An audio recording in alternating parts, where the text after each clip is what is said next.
Okay, hello everybody again. Welcome to our weekly workshop with John Newcomer this week. Um, Rebecca Trujillo Best and Anai from Pandion are also here Hello, today. everyone. Um, I'm just going to give a little introduction to Pandion as usual, and then introduce John. So if anyone's new here and unfamiliar with our organization, we're a 501(c)(3) nonprofit, and we run these workshops weekly with a different mentor from the music industry leading each week to speak about a topic that they are an expert on, and help to provide access to this information for free that might not otherwise be easy to access for emerging artists and indie musicians. Um, so we're trying to really expand accessibility and resources for all artists, up and coming artists, and make it more accessible by having these workshops for free.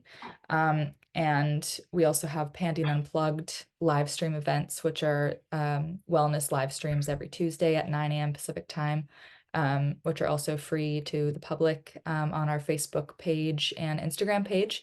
You can just log into our Facebook or Instagram, and no registration or anything is needed on Tuesdays at 9. And we have different guests each week as well on those, hosting and creating a wellness space for musicians who might be going through the challenges of a music career. Um, and that's pretty much the gist of it. And we also have lots of partnership events throughout the year. So keep an eye out. And if you haven't signed up for our newsletter yet, you can do that on our website, which we release information via email. And then also, if you want to sign up for our Creators Circle on Facebook, that's a private Facebook group, and all of our announcements for events are on there as well. Um, so welcome, John. And we're so excited to have you here today and talk about, I think, a topic that is brought up quite a lot. So I'm excited to have you speak about it, sync licensing and how to write music for sync, but not make it obvious that it was written for sync. Um, yeah, I think a lot of people ask about that as songwriters. It's kind of a hard balance to find sometimes, and good to have tips about it. So, just to give a brief little introduction to John, he's worked in music licensing for some capacity for nearly 20 years and started out as a freelance graphic designer for the music industry, and then parlayed that into full-time position at Bank Robber Music and Rough Trade Publishing, which you might all be familiar with, for and does pitching music for sync licensing opportunities there. Um, so, John, if you want to give a little bit of more details on yourself and introduce, Sure. that would be amazing. Hi, everybody. I feel bad because I feel like some of these people already know my origin story, so I apologize. This is like another version of Batman where you have to watch Batman and his parents go to the movies again. I'm sorry, but um, yeah. Uh, um, I started out as a graphic designer. I originally got into graphic design specifically because I wanted to design album covers for bands. Um, I went to school. I graduated in uh, 2005, but that would belie the fact that I started school in like 1996. It just took me a while to finally wrap everything up. Um, so when I started, you know, much like now, physical albums were a thing and there was no streaming. So it was great and everybody put out an album. And then I graduated and everything moved to streaming and there were no albums to be designed for a while. I mean, obviously, people have covers. So I needed to figure out what I was going to do. Um, and I just sort of was trying to do, while I was working at bookstores and record stores and that sort of a thing. I eventually lucked into doing some freelance design for Bank Robber Music, who at the time was a very uh, um, new company. They we will be celebrating 20 years this summer.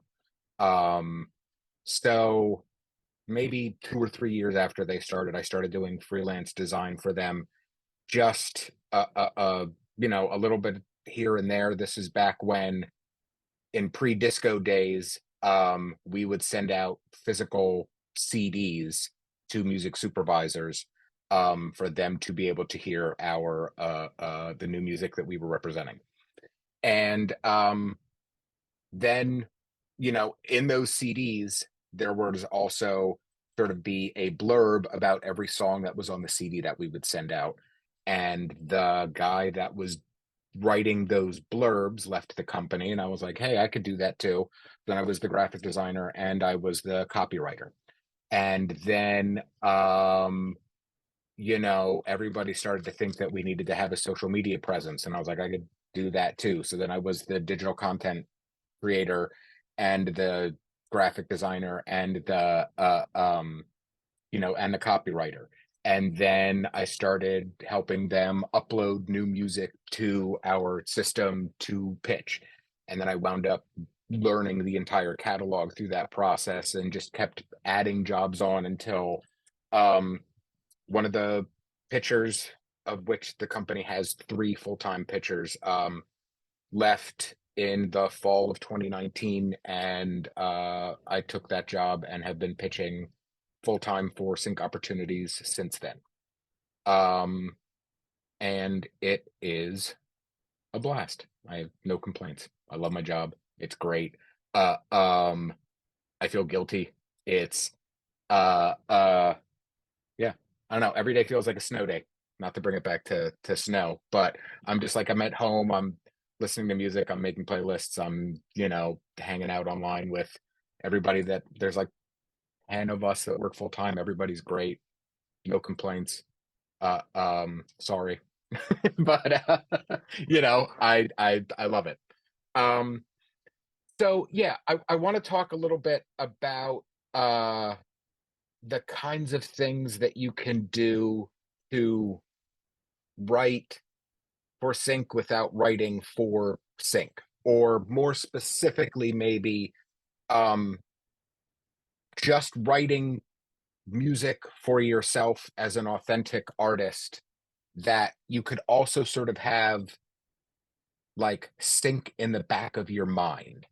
Uh, um, we we primarily sign record labels, and represent record labels. Um, that's kind of how it worked for a very long time. It's only the last few years that people really started signing individual artists, in the way that happens now. And one of the, not that we definitely do sign individual artists, but one of the first things that we have to say no to is stuff that, when we listen to our demos that people have sent us, and we can say it sounds like it was written for sync, we don't sign that. It is sort of a almost intangible vibe on a song written for sync that generally music supervisors can see right through. um if it's, well, let me get my, I made a presentation. I might as well use it. Let's see here.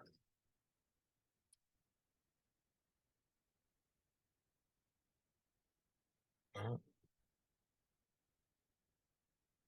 is it gonna? Looks There good. we go. Yep. Look at this. Awesome. Come on.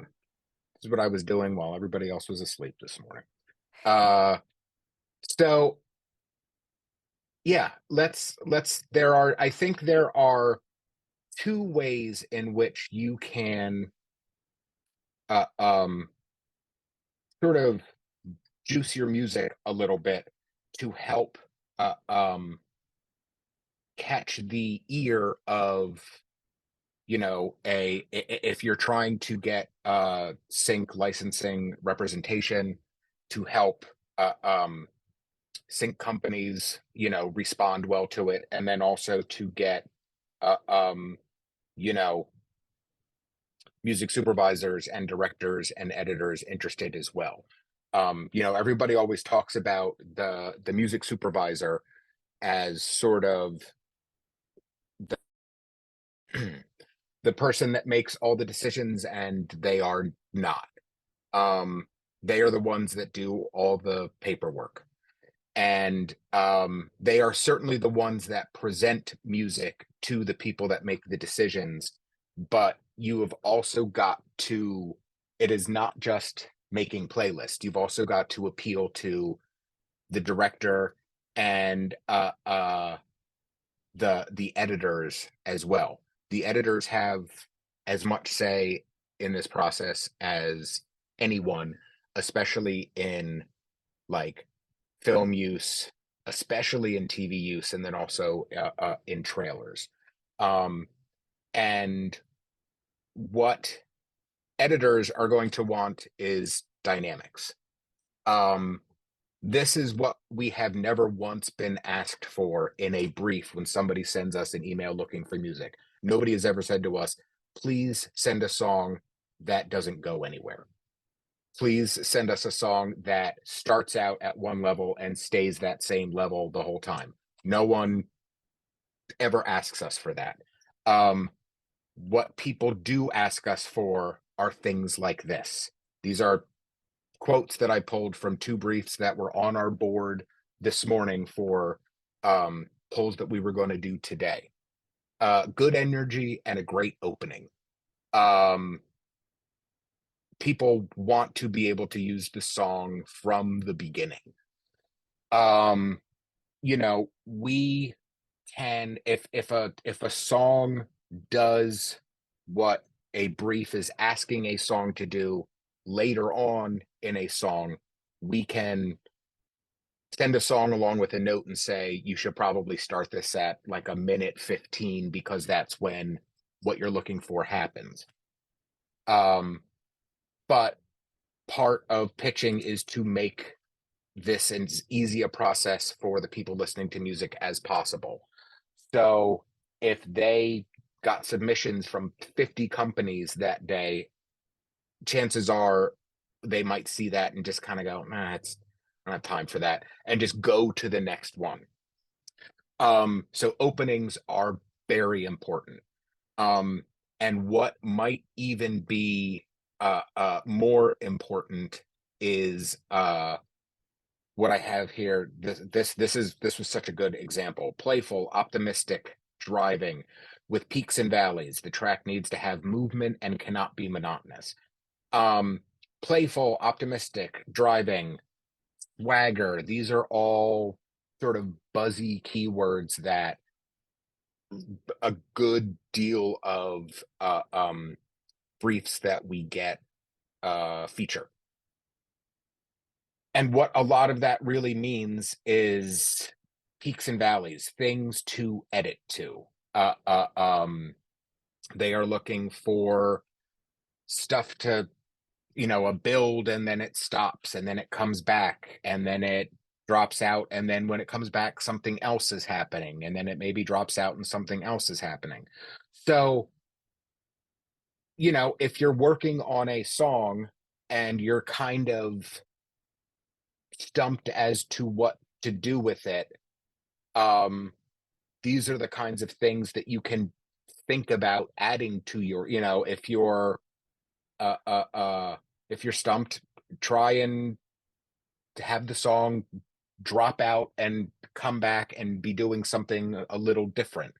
Uh, um, you know, if your song doesn't have an opening, if it comes right in, think about having um like a building intro.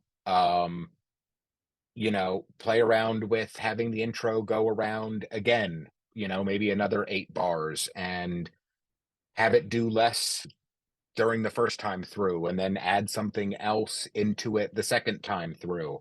Uh, um, you know, Once a supervisor or a director or an editor falls in love with a song, then those, you know, people always send us music and say, I could make any number of edits, that sort of a thing. That's sort of like a given. Like edits should be able to be made, no question. Um, we wouldn't need a bunch of edits of a song until somebody falls in love with it, and then, they might want to work with it. But honestly, the number of times that somebody asks us for us like a different version of a song are very few and far between. What they want is the initial version of the song to be the one that they want to use. Because again, they are looking for like authentic artists and authentic music that does what they want it to do. Um, a lot of times when people are asking us what they can do to make our job easier in terms of landing syncs for them, is we tell them just to be the best version of you can be an authentic, true artist to yourself, and trust that we will find the best opportunities we can for your music. Um, you can sort of get in your head too much doing it the other way, where you are working with sync in mind. It can, in baseball they call it, you have the yips. Like you're in your head and you kind of can't get out of it, and you're so worried about what scene this would play in, and what you could see this playing against. And really what you want to do is try and work with somebody that you trust, that is going to be able to find your music the best opportunities. But again, little things like this are good things to keep in mind just when you're writing songs. I don't think in general, like, a music audience would be mad if your song has peaks and valleys and movement and is exciting. Nobody's going to be upset with that anyway. Um, this is what I see at the bottom of disco when I am doing a poll. And if I see that bottom one as I'm rushing through trying to find the perfect song for something, I know that is not it. I can tell just from looking at it. There are no peaks and valleys. There are no dynamics. There's a bit of a fade out at the end. But I look at those first three and I can see tons of opportunities for an editor to be able to cut cut to picture any number of things. It's not saying, again, you should not draw your song before you write it, but also, I don't know, maybe you should. That, as I say that, that doesn't sound like the worst idea I've ever heard. If you're just trying different things, uh, uh, um, you know, I had a terrible band back in the day, and we were only there to sort of entertain ourselves. But the one thing we would do is drop in the weirdest things in the middle of things. And maybe your song needs a measure of, like, you know, 14 in the middle of it, or maybe all of a sudden there should just be 4 minutes of like klezmer, or maybe just any number. Just like, don't be afraid to get weird, uh, um, because that is also a sort of an element of dynamics. You know, don't be afraid to surprise yourself and be like, I don't think this works. The maybe the worst thing you can be is boring. I would much rather listen to a terrible album that is trying to do something than somebody that's just playing it safe. I'd rather listen to somebody figuring out their voice than somebody that is pretending they've figured it out. Um, so yeah, these are all sort of just, I don't know. Dynamics is such a big part of it. Um, and now people that have had sort of panels or classes, that sort of thing before me before are going to be laughing here as I talk about lyrical ambiguity. Because quite specifically, uh, I did a lot of this stuff with a class in December, non-romantic love and holiday without saying holiday. Um, these are both things that people ask us for all the time. Um, how do you write a love song without it being about a specific partner? How can it be ambiguous enough where it could also mean how much you love your mom or your brother or your dog or your car or anything, you know? So again, I'm not saying that you should not write a love song. And I'm not saying that you shouldn't write a romantic love song if you want, but if you are writing a romantic love song and find an opportunity lyrically to add some like non-specific, like some non-specificity to it. So, I had a very goofy example. Um, The bottom one is a lyric from James Brown's "I Feel Good." I feel good like I knew that I would, so good, because I got you. There's nothing specific about that in the same way that the first line, which I made up, says the same thing, but in saying "Ooh, girl," from the first time I saw you, like you're turning it. You're That's a song about a relationship. The bottom one could be about anything. That could be about your car. That could be about you got a mortgage, you got a new job. It could be about anything. So, is there a way for you to be able to write the song that you want to write and say the things that you want to say? Again, as I always suggest, as a like true to yourself artist, is there a way to do that um without being as specific as you might be, in such a way that the song still means the same thing to you, but is sort of mysterious enough in a way that it could mean something different to other people. Um, People will write us for non-romantic love songs because they want something like that for uh, uh, a car ad. And if I had a song called "I Love My Car," they wouldn't want that.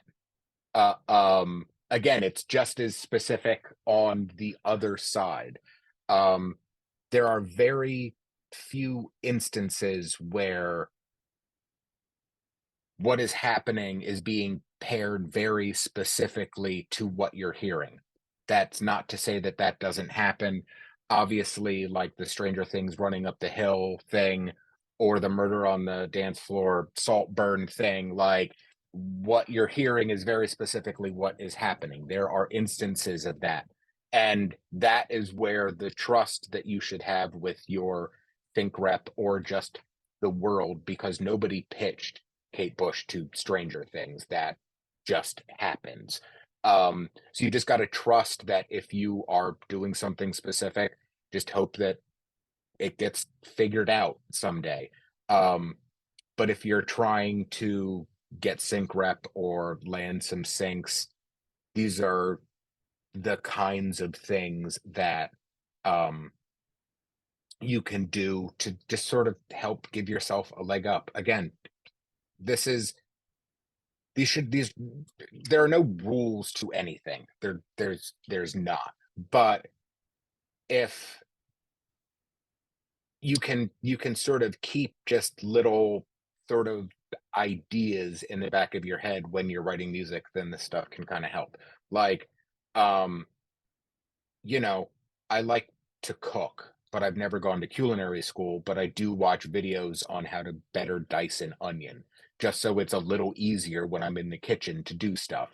Um, but that doesn't mean that I'm a good cook. It just means that I'm, like, trying my best and sort of, trying to add to the skills that I have. Um, I think about this stuff in sort of the same way, like, nothing here is going to immediately get you to land something, but it might keep you from cutting your finger off when you cut an onion, that sort of thing. Um, yeah, does anybody have any questions about any of this stuff? I think I've been rambling for a good 20 minutes, which sounds like me. I haven't seen any questions in the chat yet, but everyone's No? free to ask questions Yeah, if anybody has any whenever, questions, please. or raise your virtual hand if you want to come on the screen. We're happy to do that. Yeah, John, this presentation is really great. It's Yeah, it very is. helpful. Thank Thank you. you. So easy to read. Well, I did start out the graphic designer, so at the very least, my presentation should be readable, if nothing else. Well, I mean, what I meant is it's easy to compute. Like you made it so, Oh, okay, you know, super. Thank you. yeah, it's obvious. So like, it's good. It's like something you're brainwashing us, which is just perfect. Yeah. Yeah. Oh, yeah. I can lull for sure. Uh, um, Oh, there yeah. is actually a question right It. here, John, Oh, if you want that. go ahead. Sure. Someone was asking, have you seen an uptick in sync opportunities since the strike ended? Goodness, yes. Um, you know, we keep track. So the way we pitch is when we get there are three of us that pitch full time, and whenever any one of us gets a pitch in, we send it to a board that we have on Monday, which is a, like, productivity app.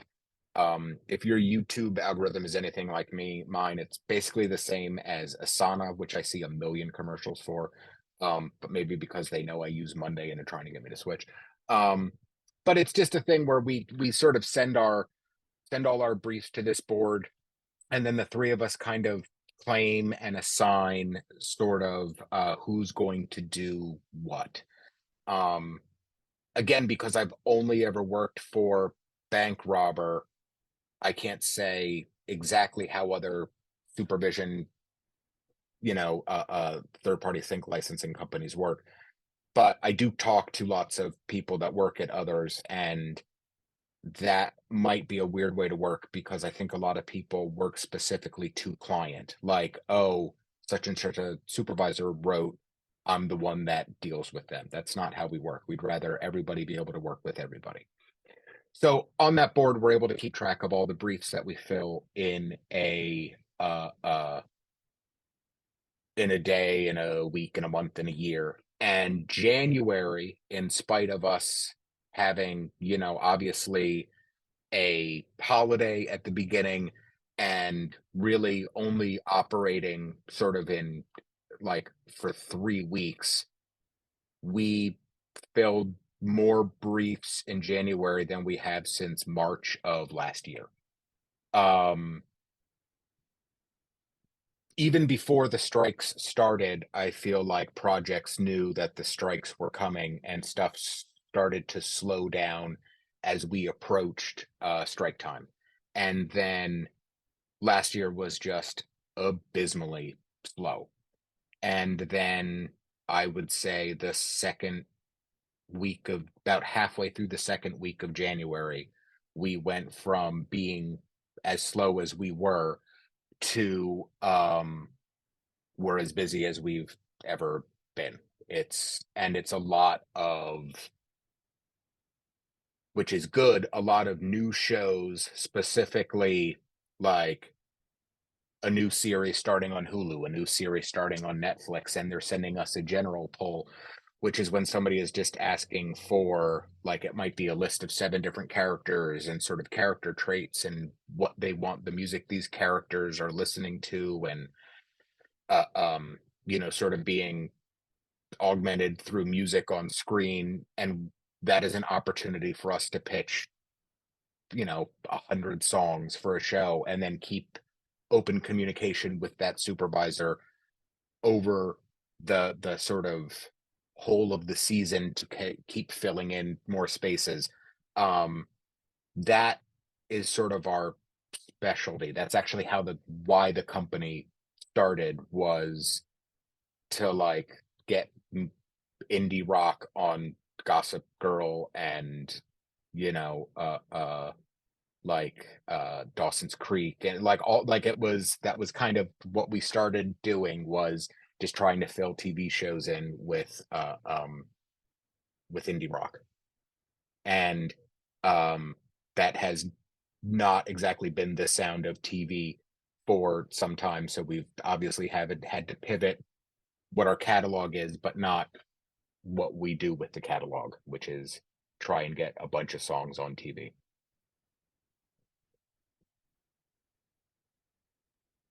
So in answer to your Cool. question, yes, there's there's a ton more opportunities.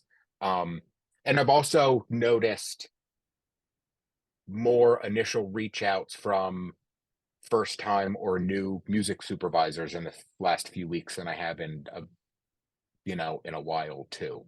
So it seems like Mm. there are more pitching opportunities, and there might be more opportunities right now for new people to start supervision jobs. I mean, I'm sure a lot of supervisors had to look for other work last year because there was no money to be made in supervision. Um, you know, a lot of people made it through, but I'm sure some people didn't. And so there might be new opportunities there as well. Cool. Um, we've got a couple more questions, but if you want to keep Sure. going with the presentation and get to those later, we can, or whatever you Well, want to do. no, we can do them now. I mean, that's Okay. I'm on slide 7 and 8, and if I remember correctly, slide 8 is just the first slide again. Okay, So great. if we want to, there we Perfect. are again. Um, Nice. yeah, I mean, it's really those dynamics and lyrical ambiguity, I think, are the two main ways in which you can have your music sort of written for sync without writing it specifically for it, just sort of with it in mind. So yeah, I would be happy to field, you know, 20 Yeah, minutes of questions. great. Yeah, we've got a couple more here coming in. Sure. Um, so question here is bank robber exclusive or non-exclusive and representation of labels and artists and songs? We are exclusive, at least in the songs that we represent. We don't need to work an artist's entire catalog exclusively if they are trying to work in that way. But we do need to be the exclusive for every song that we pitch. Now that's not to say if you know we certainly don't have everything that we've got 130,000 songs in our library. We don't have both sides of all of those songs. Um, so we don't need to be exclusive in that regard. We are happy to just pitch the master's side or just the publishing side, but whatever side we are pitching, we need to be exclusive.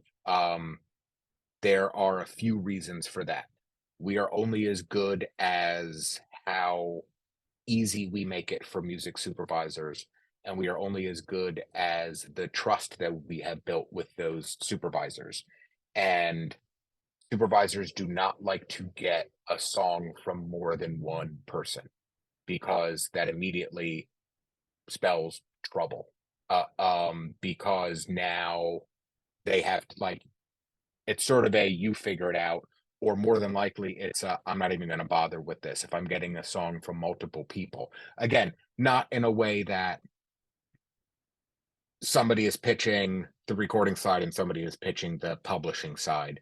More of a, if again, if somebody sent us a brief and they're looking for that song I referenced earlier called, I Love My Car, and somebody wrote us for I'm looking for love songs to cars, and they get 9 people pitching them, somebody who has figured out a way to get lots of different sync companies to take their I Love My Car song. They're going to get that from all those people and be like, this is not worth dealing with. The other thing that can happen when you work music non-exclusively is, depending on who else might be working that music non-exclusively, they might not be as cool and chill and not jerks as we are, and might then later try to claim that they pitched it as well, so they should also be uh, uh, um, eligible to get paid for it, that sort of a thing. And it's just not worth the hassle to have to prove constantly that you're the one that did the work. Can you explain a little bit of what it means to rep one side of the deal? Sure, sure. So every song has 2 sides, 2 clearances that need to be done to be able to be used in a production. Um, you've got the sometimes called the master side, sometimes called the recording side. That is the actual recording of the song. That is what appears on your album or Spotify or streaming or whatever. That is the side that we would generally represent for the artist or the record label or any sort of a thing. So that's the actual part of the song that you can hear. Um, but every song has 2 parts. The other side is the publishing side. You can think of that as, independently of whether or not there is sheet music written out, it is technically the sheet music for the song. It is the writing of the song. So that recording side is, the money there tends to go to the artists and the record label if there is one involved. And publishing then goes to the songwriter, who in many cases is also part of that other, the other side, the recording side, as well as a publishing company if one is involved. Music supervisors love it when they are pitched songs from somebody who controls both sides of that song, because then uh, uh, there are no surprises. Um, I right before I logged on here, I was working on a brief for a show, or no, a movie, and they're looking for sort of like a reggae influenced hip hop song, and they have $15,000 all in, meaning $7,500 on the recording side and $7,500 on the publishing side, assuming it's original song to the artist that I'm pitching, meaning it's not a cover. Um, the problem is I have a song that I think is great for it, but we only control the recording side. We don't control the publishing side. And the publishing side has 4 different publishers involved, and each one of them is scarier than the last one. It's like Sony and BMG and Cobalt and like Downtown or something. Um, but of course, what happens is when record labels send us that stuff, they say, but we've talked to the publishers and the artists have, and they say it'll be fine. They'll push anything through. So what that means then is, when I send that brief, there's going to be a bunch of songs that are probably one stop, because although 15K is pretty good for a not hugely budgeted movie right now, um, Warner Brothers, Warner Brothers was one of them, will probably not agree with the fact that $7,500 split between 4 different writers is a perfect fee. Um, so I'm comfortable enough to pitch that song, but not enough to make any promises. So that would be a situation where I would let them know that there is a song here that they would, if they love it for the spot as much as I do, I would suggest they reach out to the publisher first. Um, there are publishers that we are friendly with, but they tend not to be the giant mega corporations I mentioned, just because there's not really a way to stay in contact. Um, Warner Brothers Music laid off like 400 people last year. So any contact we might have, who knows, people move around and they don't update, and it is hard for us to get answers for what expectations might be on the other side. So sometimes we have to put that in the hands of the music supervisor. Um, but if we control both sides, then there's none of that to worry about. And it sounds like that might be a reason for an artist to avoid getting a signing with a publishing company unless it's very necessary, just so that to keep it more straightforward, or is that not true? Well, so there are things for a publisher. There are things a publisher will be able to do for you, and it all depends what you are in, excuse me, what you are in music for. If you are in music to be a songwriter, and not necessarily a performer, then without a publishing deal, you are going to have a tough time getting your songs in front of musicians to record those songs. Um, Also, a publisher is going to be able to collect money for you that you probably don't know you are owed, um, between streaming and some performance things and um, ASCAP and BMI residuals. ASCAP and BMI being the two major uh, uh, publishing registration organizations in the United States, uh, um, where you know it's the time of year where now we are sending out everybody's, the publishing side of the office at least is sending out everybody's 1099s with their tax information from the last year.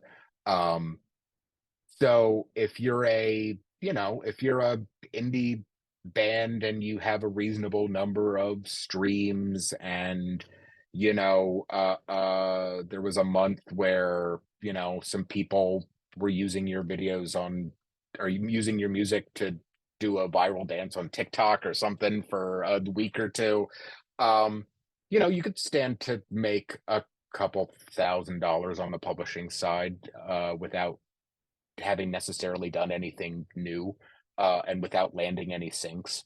Um, you could also stand to make $8. You could also stand to make 0, depending on whether or not you got a advance and haven't recouped on that.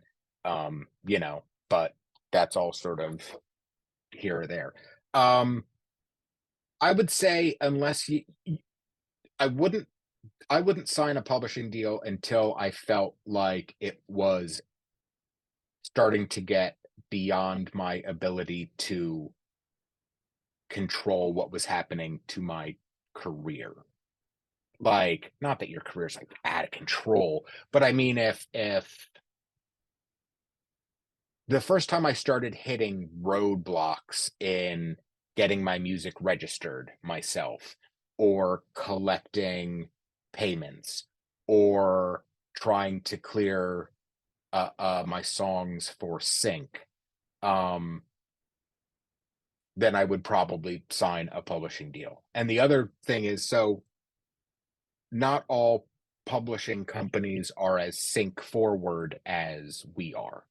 Um, so because of being a sync forward publishing company, um, you've got the benefit of our years of negotiation experience.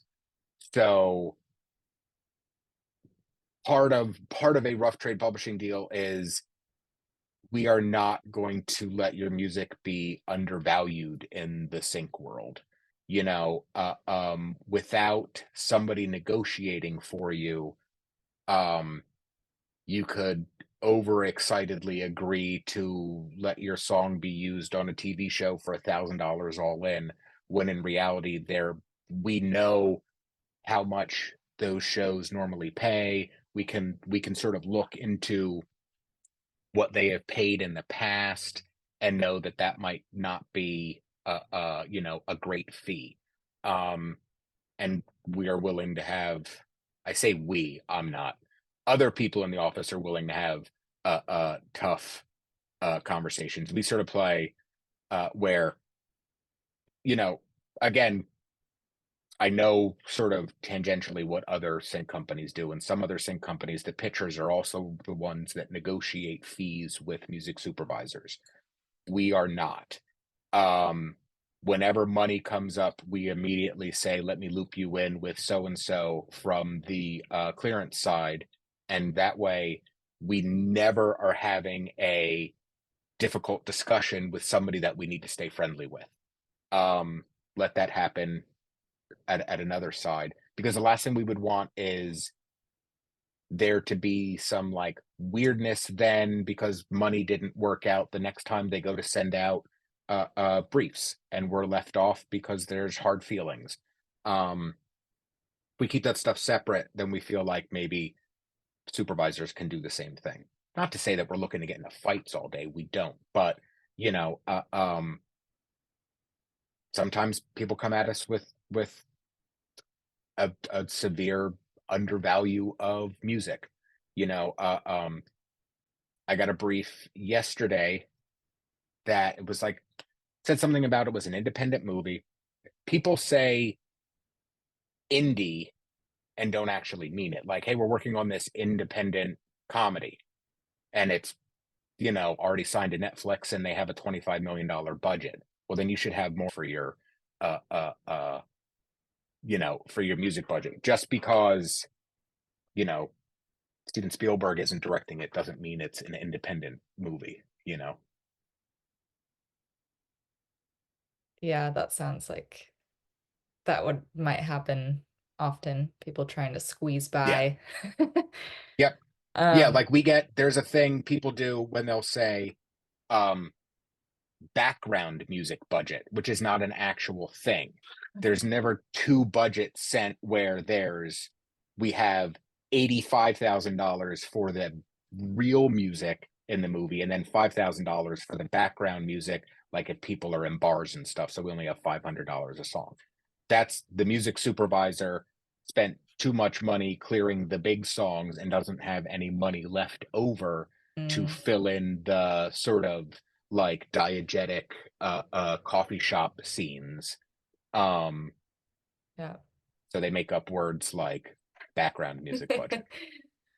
That's classic. Um, there's a couple questions here about your bank robber's process in reviewing music submissions. Someone said, I remember you talking about the bi-weekly meetings for listening to new music that's submitted and wondering if you still do that. And then someone else asked about if you've gotten to songs yet that were pitched in oh wait, sorry. Have you In listened December? yeah, in December. Yeah, I No, was I confused have about that. not. Yeah, Um, how long does it usually so take you to get to new music submissions? so once we're up and when we're like a well-oiled sort of uh uh again, so we were so quiet for so long, and then we had Christmas break, and then literally everybody got sick, and was sick for like the next 3 weeks. Um, Coming off of that, plus getting as busy as we got from going from 0 to 100, it has been, we haven't listened to any any demos. We haven't sent out any email blasts. It's just been trying to get the work done. Plus, the one of the three pitchers reformed his band from the 80s and spent the last week opening for Dinosaur Jr. Um, so it was all stuff like it was like, oh, we could, yeah, go ahead, do a 10-day tour in January because we're never going to be busy again. And then we've been so busy. But what people are making reference to, which I've talked about in other sort of panely situations before, is um I've talked about the three of us that do pitching, and then the fourth member of the creative team is our A&R guy. Um and how we operate is, again, on Monday, all of the music that we get demos for, um, we have added a new step recently, which is because we just will never have the time to get through everything. So each semester, I have an intern that listens to all of the music first and eliminates the sort of bottom 10%.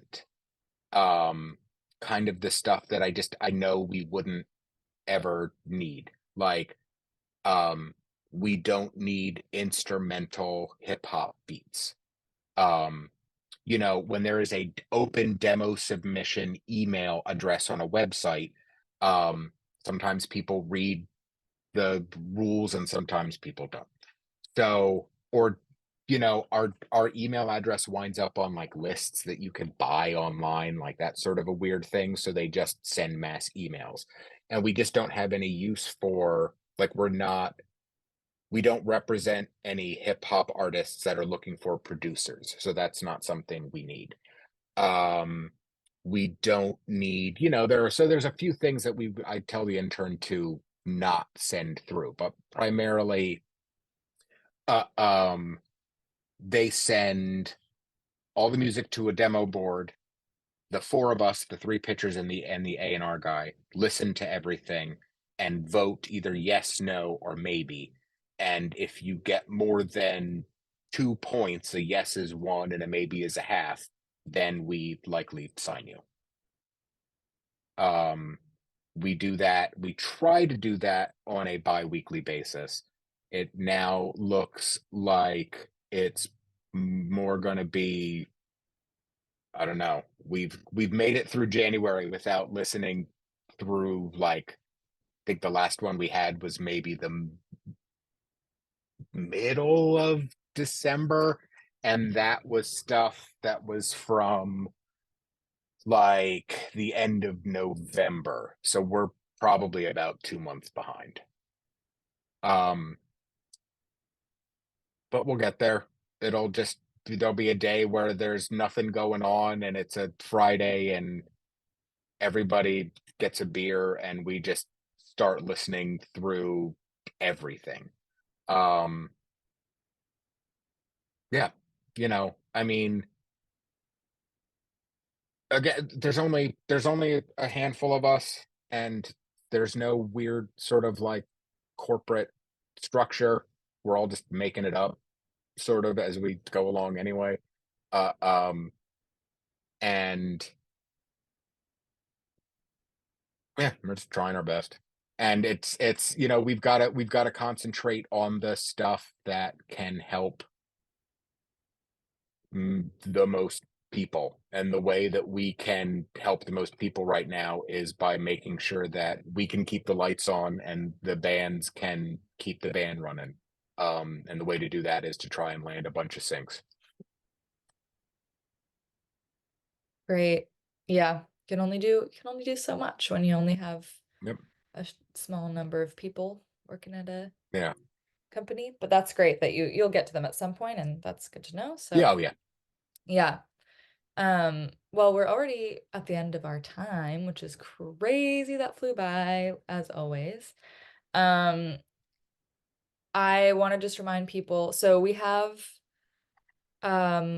do a little ask me anything thread on our creator circle on Facebook.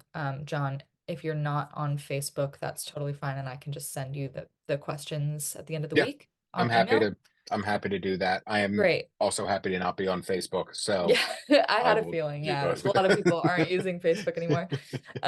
So Yeah. yeah, I'm happy to do that, but that's a place for everybody here. If you have follow-up questions that didn't get answered, then feel free to drop them in that thread and I will send them to John at the end of the week and get back to you all. Um, and yeah, thank you again. That was such a great presentation and you are a great public speaker. It is true. Thank So you. good, so wonderful, and so much great information that um yeah, it's just so nice to be able to hear from somebody who's really in it every day and knows the scene really well. So yeah, thank you for sharing all of your expertise with everybody. Yeah, you're quite welcome. Thank you for having me. Thank you to some repeat offenders I see. It's nice to see your faces again. And yeah, thanks. Great. Thank you so much. And that link to the creator circle is just above. I dropped it in there. Let me see. I can put it again down here. So if anybody needs that, there it is. Yeah, thank you so much. Good to see everybody. And we'll be announcing our workshops for February this week. So stay tuned for those. And you can sign up as usual on our website. Thank you, everybody. Thanks, John, again. All right, you're quite welcome. Thank you. See you all soon. Bye. Bye.